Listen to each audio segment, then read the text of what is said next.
summer reading, rules of the road, and the cult film series. All this and more on this week's edition of Lexington Now.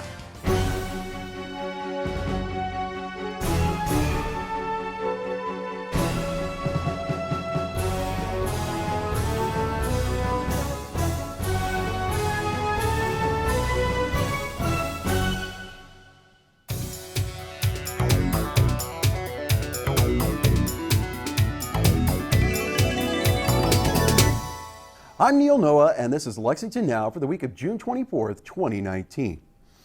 The Lexington Public Library's Summer Reading Challenge encourages young readers and adults to log their reading time to win an assortment of prizes. Librarians at the Central Library tell us about the challenge, as well as special programs and events taking place at all of the library's branches throughout the city. So the Lexington Public Library's summer reading program is called Dig Deep and Read Y'all, and then that is encompassed by our reading challenge, which is what you use with the reading log, and then also our special events and programs. So the summer reading challenge is a citywide program the library puts on in the months of June and July to provide the citizens of Lexington with fun and engaging programming to encourage reading with kids, to help with that summer slide that happens. It's for children and adults ages 0 to 100 to help Lexingtonians have access to fun arts programs, science programs, and just to spend time learning and growing our community together. So the best way to get started with the Summer Reading Challenge is to stop by your local library location and get a Summer Reading Challenge log. And this is how you do it. You log your time reading, you log activities like coming to a library, visiting one of our tiny libraries, participating in one of our programs, and once your log is complete, you can bring it back to the library and get a free prize book, a voucher to the Friends bookseller, and other great prizes. And yeah. So the end date to finish is July 31st, so come on down to the library before then. As part of the summer reading program, we have a lot of adult programs, something for every interest, everything from DIY aromatherapy to learning to do your family tree to local history programs, so there should be something for everyone. Both programs work the same. You complete your activities and you bring in your log and then you turn it in for a prize, and then you're also eligible to enter for the grand prize drawing, and there are 9 different grand prizes. There are lots of great things: a Nintendo Switch, an iPad, a gift card to Kentucky State Park, so there's something for everyone. We have got a wide variety of stuff that's going to be going on across all 6 of our public library locations. Some locations will have the same programs happening, so you'll have the opportunity, if you miss it at one location, you can go to another location to see it. Some of them require registration, so that's something to keep in mind too, just to make sure you get your spot on the program.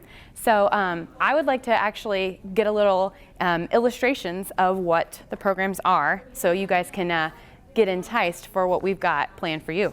All right, I'm ready. Our summer theme this year is Dig Deep and Read Y'all. We're gonna dig deep into archaeology and take a look at what lies under our ground. All right, another program we have is Dissecting Owl Pellets. So we're gonna be able to dig deep, see what's inside those pellets and what owls eat for their daily diet. We have got a magician from Chicago, Illinois. He's known as the Magician of the Chicago Bulls. His name is Scott Green, and he's coming here for a family magic show. The library's kickoff parties are going to be involving Honey Hill Petting Zoo. They're bringing 10 different animals for you to interact with and to pet and to get to know. Slade, Kentucky is the home of the Kentucky Reptile Zoo. They'll be bringing a variety of live reptiles for you to see and learn about. For one of our programs, we're going to be taking our underground friends, the Nightcrawler, to do a worm race. Did you know worms would race? Come on down to the library.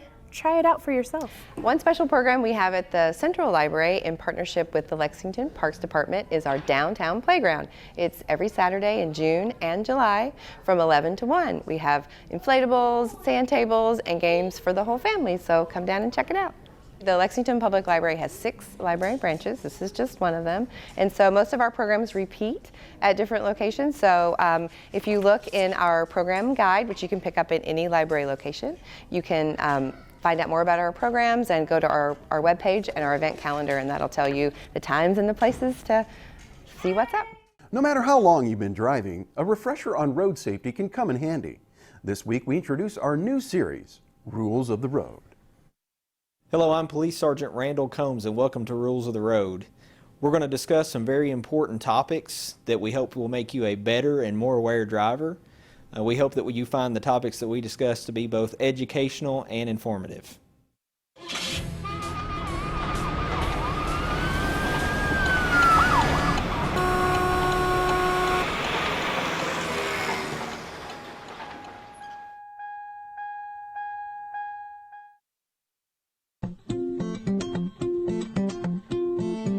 When you talk about motor safety, it all starts with seatbelts. Putting on a seatbelt is easily the simplest thing that you'll do as a driver, and one of the most important things you can do as a driver to keep you safe. If you're in a vehicle, it is the state law that everybody, including the driver and all passengers, be belted, or for children, be in a child safety seat. In Kentucky, failure to use a seatbelt is a primary offense, which means you can be stopped just for not wearing a seatbelt. And if an officer sees you without it on, then I would expect to be pulled over, especially here in Lexington. That's one of our main focuses on driver safety and passenger safety, is that we look for people who are not wearing their seatbelts on a routine basis. For a seatbelt, it's a $25 fine, which it's not meant to cause somebody significant financial hardship, but it's meant to be a reminder of the importance of wearing one, and we would hope that the $25 fine is not what motivates you, but rather the fact that it keeps you safe in a collision is your motivation behind putting it on. So you're responsible for all the passengers in your car.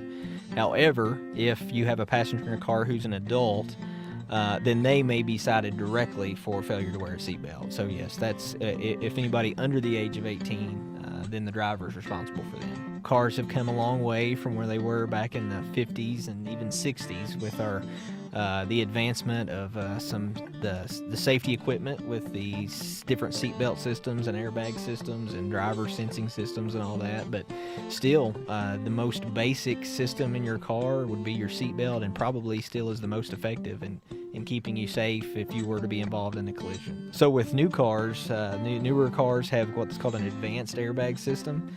And if your car senses that you have a seatbelt on, then it knows it doesn't have to blow the airbag with such force.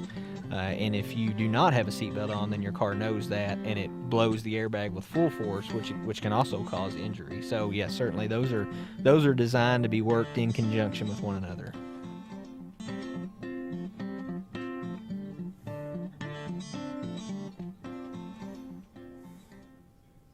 I'm Sergeant Randall Combs with Rules of the Road, reminding you to buckle up and be safe out there. Butter up that popcorn, because after the break, it's time for the Cult Film Series.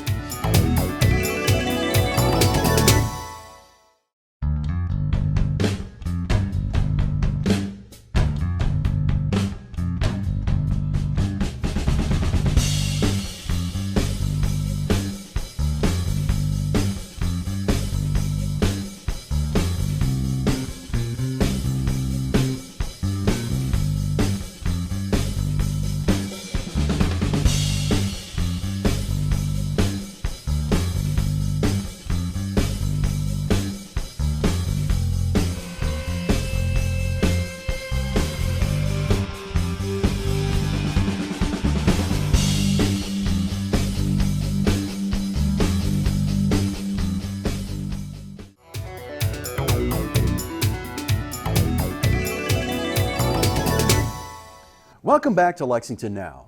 The Cult Film Series is a monthly showing of lesser-known or seen films every first Tuesday. Here's Kenn Minter to fill us in. The Cult Film Series has been running for about 10 years now. It was started by 2 English professors, and both of them had an affinity for oddball, obscure films, and they, like me, wanted to expose those to local residents.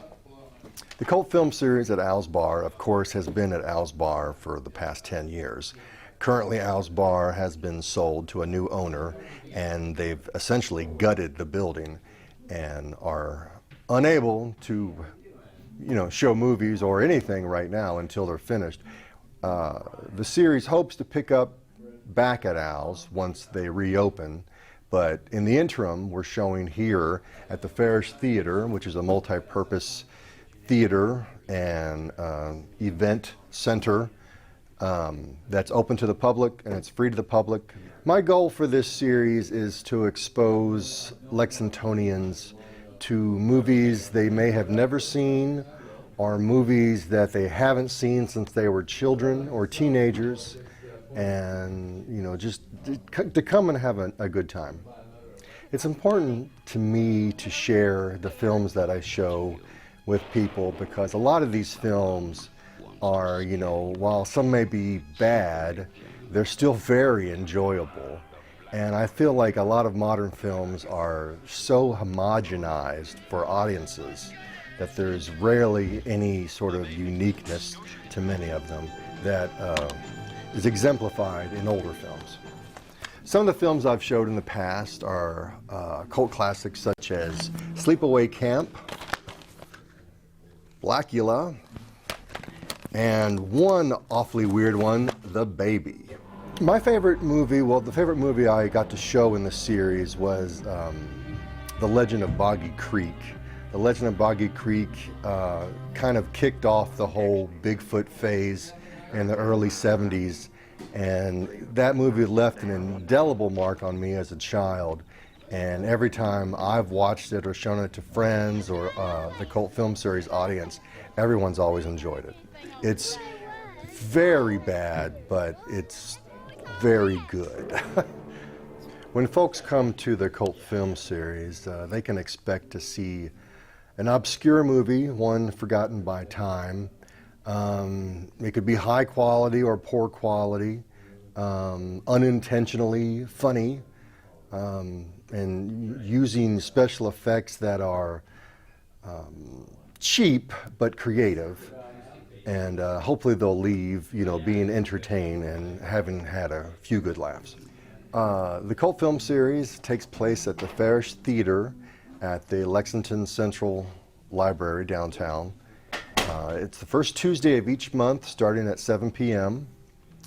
And to find out more information, you can go to Facebook and search for the cult film series at Owl's Bar. In spring and summer, the Arboretum is the place to be. We're joined by the Arboretum's own Jackie Gallimore. Jackie, can you tell us what's coming up this summer? Okay, sure. So in the Arboretum, as always, the grounds are open from dawn to dusk during the summer, and it's free and open to the public. And we always accept donations too, so there's a donation tube right at the parking lot. And then our only admission garden, the Children's Garden, is open our summer hours now. So we're open Wednesday through Saturday 10 to 5 and Sunday 1 to 5. And that'll be all the way through August 25th. There's always a daily program in the Children's Garden any day that we're open 3 times a day, so you can check on our website and see what's happening in the Children's Garden. Those are always fun and really hands-on, recommended for ages 3+. And then for adults, we have lots going on this summer as well. So at the end of June, June 29th, we have a tree ID class that you can take. Starting at the beginning of June, going through October, we'll have mindfulness walks every Thursday from 12:10 to 12:50. We're going to kick off July with an annual band concert on July 6th, and it's at 7 p.m. It's free, and it's just a concert that happens out in the Arboretum. So come and bring your picnic blankets and a chair and just enjoy the band concert. And then we'll also have our wood turners display and silent auction. So what that is wood turners make different pieces from the trees at the Arboretum that have fallen down, and then they put them in the visitor center for display, and then you can also bid on them if you want to. It's a really fun to come see them, and also a way to get a really cool artifact. We also have a couple classes on the art of floral photography. So if you are interested in learning how to take pictures of plants, this will be a good one for you. There's a couple sessions, so check our website for the dates and times. And then if you have kids that you like to bring to the Kentucky Children's Garden, we have our Sizzling Summer event, and that's going to be July 13th from 10 to 1 this year. So lots of crafts, lots of organizations that come and do fun stuff with the kids. And it's just the same price as general admission. And then we also have our Junior Master Gardener Camp that has a July session and also has an August session. We still have room in the July session though. So there's 3 main collections at the Arboretum. So the first one is the Walk Across Kentucky. That's considered our signature collection. And it's 80 acres of native plants. So there's a 2-mile loop that goes through there. And it's really neat to see different plants from around Kentucky. And the really cool thing about that is they were all actually wild collected from Kentucky. So our curator went out and collected either seedlings or seeds and grew them. And then now they're growing here. So we also have the horticultural gardens and displays, which are more of our showy plants, and it demonstrates both what you can do at your home, but we also have like a modern rose garden. We have the 5191 Memorial Rose Garden, and then we have a fragrance garden. So that's a really good place if you want to see some really showy blooms. It's plants from all over the world, as long as they're non-invasive. And then lastly, we have the Kentucky Children's Garden, which is our only admission garden, but there's lots to do in there. So there's a wading stream, there's misters, there's a model train. Gardening happens every weekend through programming. So there's lots of fun stuff to do, and that's recommended for ages 2 to 6 and their families. So a lot of the things that we do at the Arboretum require volunteer help, and we're very grateful for all the volunteers that we do have, but we're always looking for more volunteers. And if you're interested in either working with plants or people or working with kids, we have volunteer opportunities for you. So you can just contact us and we will point you in the right direction that meets your needs and ours. Chris Edwards is back with this week's Lex TV televised meeting schedule. Chris? Thanks, Neil. We start the week of June 24th with 2 meeting cancellations to tell you about. The Council canceled the June 25th Budget, Finance, and Economic Development Committee meeting, and it also canceled the work session. So since these are the only 2 meetings with the Council for this week, it looks like the Council has this week off. On Wednesday, June 26th, Lex TV will be televising and web streaming the 1:30 p.m. Metropolitan Planning Organization meeting, then the 3:30 p.m. Rural Land Management Board meeting, and finally at 5 p.m. will be the Board of Architecture Review.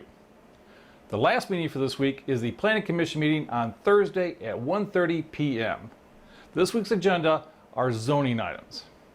That's it for this week's meeting rundown, but stay tuned for next week because the Council is back with 4 meetings on Tuesday, July 2nd.